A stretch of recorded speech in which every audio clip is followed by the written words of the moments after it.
Agora sim, vamos ao que interessa. O sentido de estarmos aqui nesta noite. Já estou até enchendo aqui, ó. E não estamos tomando gelato essa hora, né? Por quê?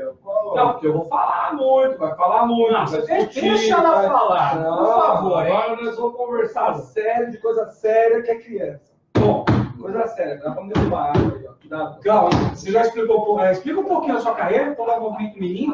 A Movimento Mirim é uma empresa, essa presta serviços. Ela tem serviço de consultoria e a Movimento Mirim, ela surgiu, na verdade, uma necessidade minha, de reflexões minha a respeito da minha própria prática e da prática de outros profissionais que trabalhavam comigo. Quando eu tive a ideia da Movimento Mirim, na época eu trabalhava como gerente da área infantil da Companhia Atlética, né? Eu trabalhei na companhia por 10 anos, e eu tinha uma equipe espetacular de professores, uma equipe assim, muito, muito bacana, e muito comprometida com o desenvolvimento infantil. E a gente começou a se questionar, né, justamente por serem professores tão especiais, eram professores que sempre traziam questões assim, olha, por que isso daqui está dando certo? Por que isso não dá certo? Eu sei que isso dá certo na minha aula, mas eu quero entender o porquê. E aí eu fui buscar essa fundamentação. Eu tinha me formado há muitos anos em Educação Física na USP, e eu resolvi voltar para a universidade e buscar essa fundamentação. Então eu comecei a me envolver nessa época com um grupo de estudos. Eu fiquei 3 anos no grupo de estudos de Educação Física Escolar de lá, depois eu fiquei 1 ano e meio no grupo de habilidades motoras básicas. E eu tentava trazer essa informação, né, dos acadêmicos e tentar fundamentar a nossa prática.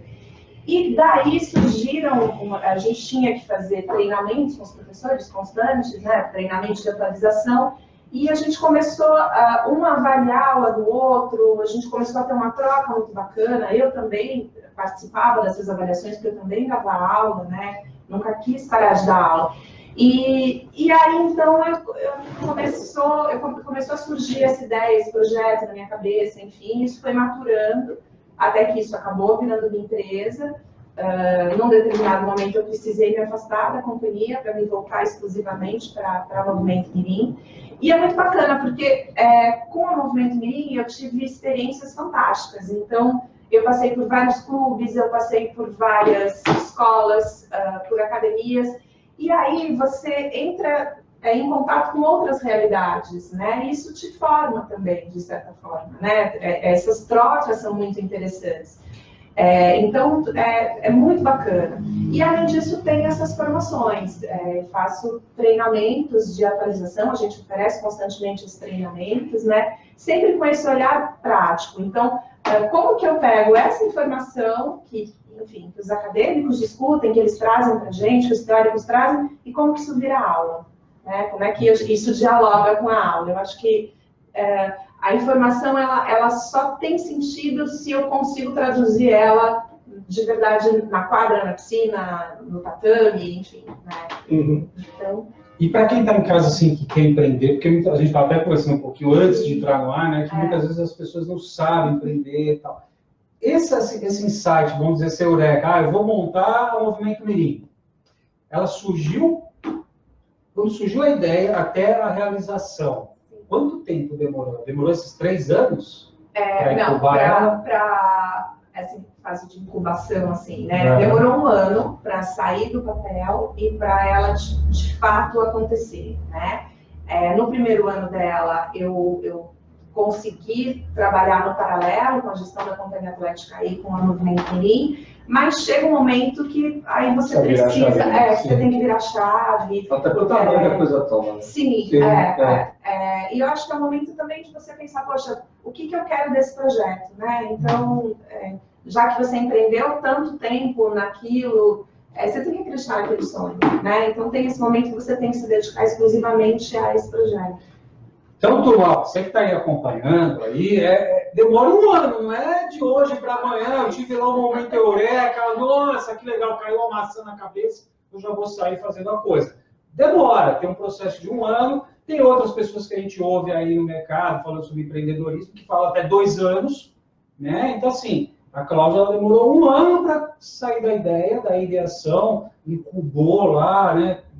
Deve ter matado várias coisas no meio do caminho, vai para cá, Porque não é um caminho linear, né? Não, pelo contrário. Eu acho que nada é linear. Se a gente for pensar em desenvolvimento, o desenvolvimento não é linear. Cada um é cada um. Cada um é cada um. criança é Você cada dá criança. 4 passos para frente, depois você dá 2 para trás. E esses passos que você está dando para trás também são fundamentais. Você tem que retomar questões que estavam lá atrás. Então, quando você abre um negócio, é assim mesmo que a coisa funciona. Você abre com um projeto inicial e ele se transforma ao longo do percurso. E eu acho que o que vale mesmo é esse percurso, né? A gente tem a ideia de onde a gente quer chegar, mas acho que a jornada ela é muito mais válida do que qualquer coisa. É onde se aprende mesmo. Muito bom, viu, meninos? Não é. Não é fácil não, não é A gente fácil vai não. construindo a história, gente.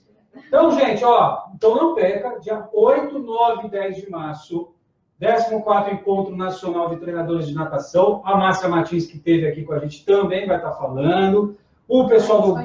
Esse foi o encontro, 2016. O pessoal do Grêmio Náutico União também vai estar palestrando. Um beijo aqui para as meninas. Um abraço para o Mário aí do Grêmio Náutico União. E, né, isso, exatamente. Então, ótimos resultados tiveram esse ano na base.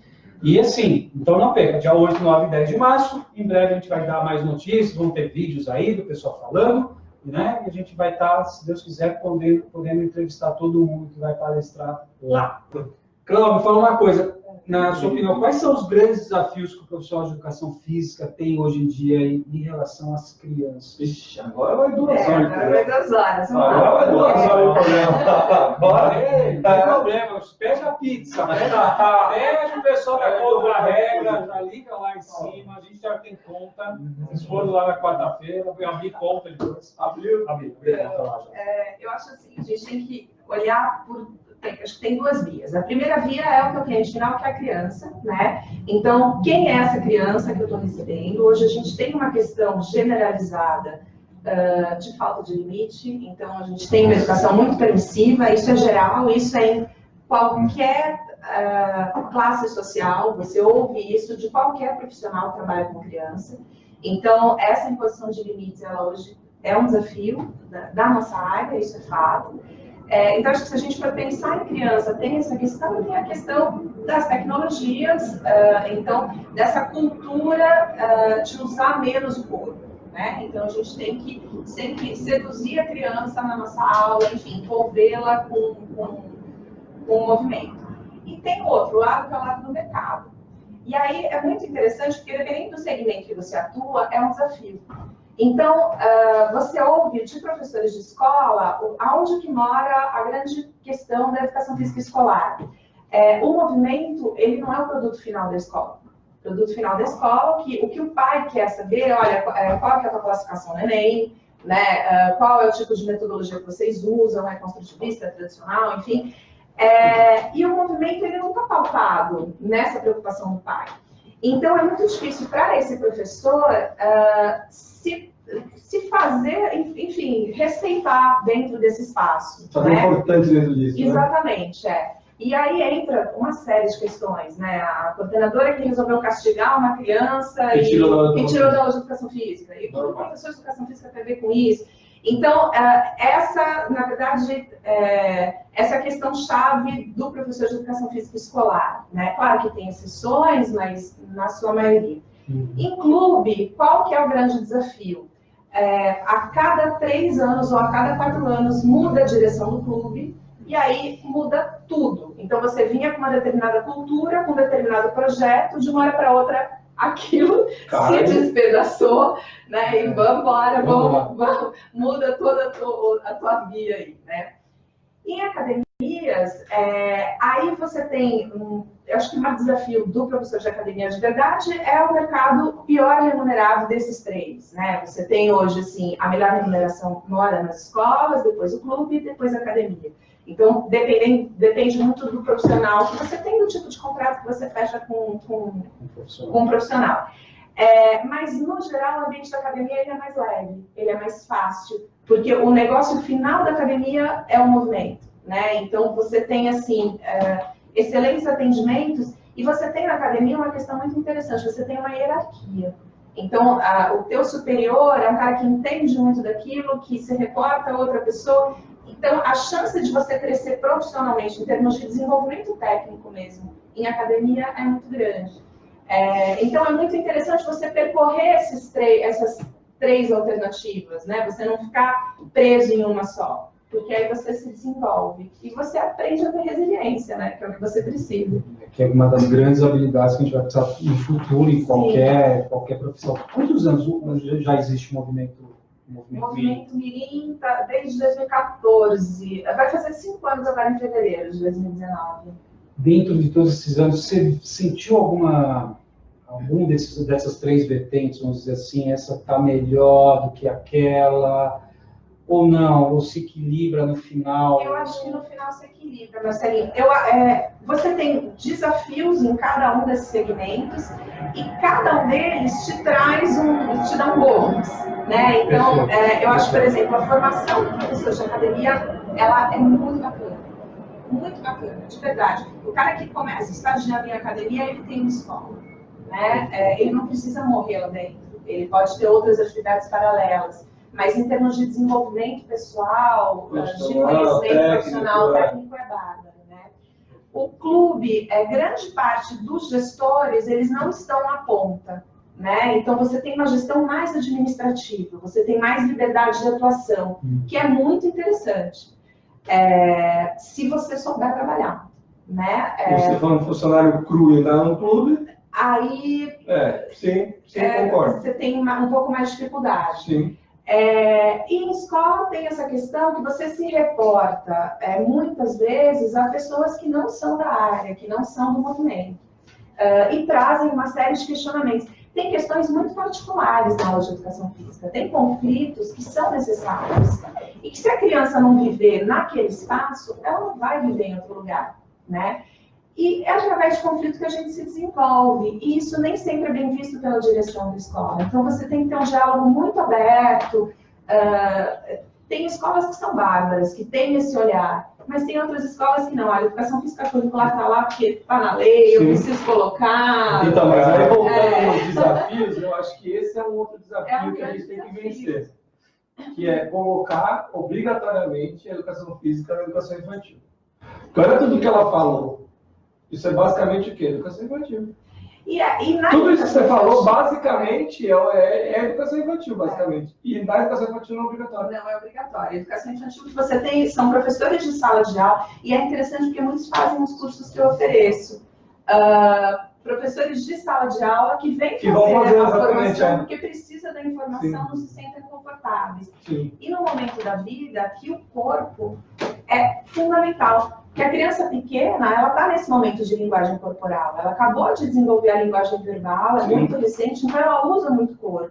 E o corpo é fundamental, é o momento que a gente negligencia esse corpo, né? E mesmo os maiorzinhos de 3, 4, 5 anos, que já verbalizam, mas é o que você falou, tem que aprender o lance do conflito, da sociabilização. Tem que aprender isso, que através da educação física é muito mais fácil do que em sala. Sim. E eu preciso ter respeito pela pessoa que está ministrando aquela disciplina. Né? O professor de sala de aula também não está confortável com aquela situação. Né? Então, isso também é um outro problema que a gente tem nas escolas.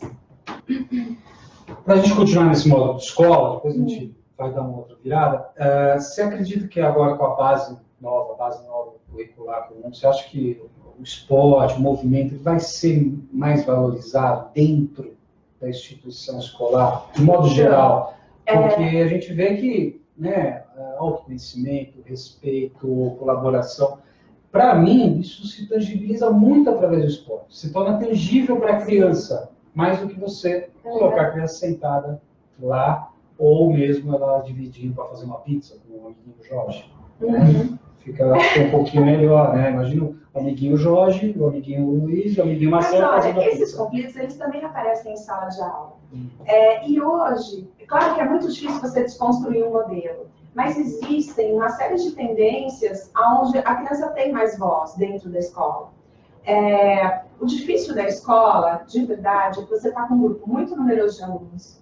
Você tem que dar conta de muito pouco tempo, entregar aquelas crianças e entregar um conteúdo também, né? E gerenciar uma série de conflitos que estão acontecendo lá.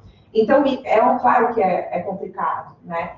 Eu não sei se simplesmente mudando as diretrizes curriculares, claro que é uma primeira medida, mas eu acho que assim, a gente precisa ocupar o nosso espaço como profissionais. E não são todos os profissionais que ocupam bem esse espaço. Eu acho que o nosso espaço ele só é ocupado se não tem alguém lá ocupando, né? Então, se a gente fizer o nosso trabalho bem feito, eu acho que esse é o melhor caminho. Quando a gente fala em movimento, a gente tem que observar, e aí a gente tem que ter um olhar muito crítico para as crianças que eu chamo de crianças invisíveis. Aquela criança que te obedece, você deu o comando da aula e ela faz, nem sempre ela está fazendo com prazer, nem sempre ela está aprendendo. A gente sabe que para a criança aprender, para aquela informação chegar de fato na memória de longa duração, nesse percurso tem que acontecer o prazer, ele é fundamental. E se a gente não souber ler essa criança enquanto ela está realizando o movimento, a gente pode não estar acontecendo aprendizagem lá, né? Então, eu acho que se a gente souber ocupar esse espaço e identificar, diagnosticar essas crianças invisíveis, para a gente poder reverter o processo, e de fato aquilo ter significado, aí não tem como tirarem a gente daquele lugar, entendeu? Porque a nossa importância está lá. Você vai ter reclamação de pai, como é que não tem isso no currículo, os alunos vão reclamar, quer dizer, você vai fazer uma falta, né? Vai fazer uma falta, sim. Mas a gente, na verdade, a gente tem que estar presente. E existe muito o professor sentado, olha, faz aí, eu estou aqui sentado, olhando, pouco participativo. Sim. Aí se eu não estou presente, se eu não sou importante, então... Eu acho que, na verdade, a base curricular entrou mais por causa desse último ponto que a Bela falou, entendeu? Eu acho que a base curricular foi pensada não tanto na parte assim, de desenvolvimento da criança, mas mais na parte assim, vamos padronizar para que meio que todos tenham o mesmo desenvolvimento padrão e de educação em todas as escolas, independente de ser públicos ou privados, ou de que todas as pessoas ensinem da mesma forma o conteúdo. Isso vale para todas as disciplinas, né? Então, por isso que eu acho, por isso que é o meu ponto de vista, tá? Eu acho que a BCN foi feita com esse propósito, imagino eu. Não foi se pensado, imagino eu, no desenvolvimento global, que é melhor, eu acho. Se você pegar, de verdade, se você ler, aquilo tem muito fundamento. Não, tem. É muito bacana. A questão é aquilo da prática, né? Viração, né? Viração, porque se você for acessar, enfim, as informações que estão disponíveis lá no MEC, tudo você, nossa, que coisa bonita, né? Mas no papel é lindo. Sim, no papel é lindo. Mas o que eu falei, eu acho que eles fizeram isso com a ideia de tentar fazer isso. Todos têm que fazer isso. Não sei se vai fazer ou não, mas assim, a ideia seria que todos... exatamente, entendeu? Queria que você explicasse um pouquinho sobre um dos módulos, né? Vamos só recuperar. Quem entrar lá no site lá do Movimento Mirim, www.movimentomirim.com.br, é isso? Isso. Eu recebo os três. Agora vai fazer eu me frustrei, sabe por quê? Porque teve um curso... Não é saque isso aqui. Não é saque, meu. Se eu não me engano, tinham 3 módulos, eu acho. No curso você divulgou que acho que eram 2, eram módulos. E eu não ia conseguir ir nas datas. Tá bem, Jorge. Aí eu me frustrei, mas eu queria ir. Era 300 alguma coisa. Meu Deus. Eu vou. Tá no meu target no curso seu. Já tá. Adoro que você usa essa palavra. Já tá. Desde o ano passado, eu tô criança me assusta aqui. Fica indo bem, cara. Já foi bem. Bom, a gente vai se voltar. Vamos lá. Então, quem entra lá no site, a gente vê que são 8 módulos. 8 ou 9? Agora eu estou na dúvida. 8. A gente tem assim, quando eu atendo empresas, então os cursos são bem customizados, né? Eu acho importante a gente ter muito respeito pela realidade local. Então, a gente chega, a gente entende qual que é a realidade daquela empresa, qual que é o trabalho que é feito lá, e a ideia é potencializar aquele trabalho, é fazer uma parceria com a equipe de profissionais que estão lá. Né? Eu acho muito importante a gente ter esse respeito pelas pessoas que estão lá, porque aí esse trabalho parceiro, ele flui muito bem. Além dessa consultoria, desse trabalho de consultoria, aí tem a formação, são 8 módulos, são 8 cursos, A gente tem um curso de desenvolvimento, um curso de aprendizagem, um curso de envolvimento, um que fala mais de ensino, um que fala de avaliação, um que fala de planejamento, e esse que eu acho que você quer perguntar. Esse aqui eu estou louco! De relação parental. Relação parental. Jorge, a gente adora essa relação. Não, eu queria saber como é que é esse módulo do curso se chama relação parental em si. Você adora, não adora? Bonito, né? Bonito, né? Paz. Paz. Parental, legal. Parental. Explica pro povo de casa que ele sabe o que é relação parental. Não, explica que precisa ter. Ó, gente. Vamos lá. Explica, depois fala. Então, gente, assim, olha, primeiro, quando a gente atende criança, claro que a gente tem que entender muito de criança. Mas essa relação entre a empresa que a gente está atendendo essa criança e a criança, a gente tem um mediador aí que é o pai, né? Isso. E normalmente, olha lá, tá vendo? Todo professor fala isso. Não, nem me fala, eu adoro a criança, mas o problema é o pai. Hoje você vai ganhar mais creme no final do ano. Fica tranquilo. Pri, separa os cremes hoje, Pri. Tem que pagar os presentes aí, você tá triste? Você vai ganhar do nosso amigo oculto. Então, eu acho que é importante a gente também acolher essa pessoa, né? Também acolher esses responsáveis. Porque, de verdade, gente, ele quer o melhor pro filho dele, né? Ele não quer o pior pro filho dele. E ele te julga? Sim, ele te julga porque ele não tem informação. Verdade. Porque ele não é uma pessoa com formação em psicologia, em educação física, em pedagogia, ele não tem informação. Então, ele vem com um julgamento a seu respeito. Se a gente souber lidar com esses pais, a gente vai criar uma parceria com eles muito bacana. E eles viram grandes parceiros quando eles recebem informação. A questão é que a gente julga e não passa a informação. Então, assim, nossa, tem exemplos tão clássicos. Você pega um pai na beira de uma piscina e na hora que você está começando a ensinar sobrevivência para uma criança, que é um momento super bacana, mas que é angustiante para quem está vendo, para quem não é da área, olha aquilo e fala, essa criança vai ser famosa. E não é, a gente é professor, é um momento muito legal, é um momento que ela está autônoma, né? Se você não esclarecer para essa pessoa o que aquilo está acontecendo, ela vai achar que o filho dela está morrendo lá, né? Então, a gente tem que antecipar, a gente tem que passar essas informações. Acabou a aula, olha, papai hoje foi muito legal. Hoje ele engoliu um pouquinho de água, você viu, mas ele foi tão corajoso. E acabou a história, né? A informação chegou, ela não precisa, você não precisa fazer um relatório enorme.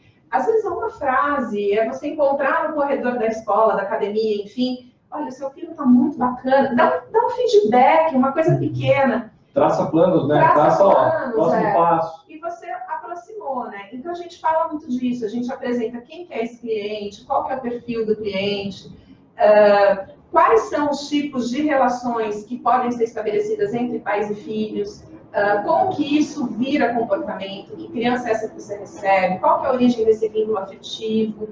Então, dependendo do tipo de vínculo que é estabelecido entre pais e filhos, é um comportamento que é esperado na tua aula. A gente traz todas essas questões. E a gente trabalha muito com a questão da empatia, né? Então, a gente tem que ser mais empático com esses pais também. Então, são 8 horas, assim, de uma catástrofe total, só falando pai, nesse módulo.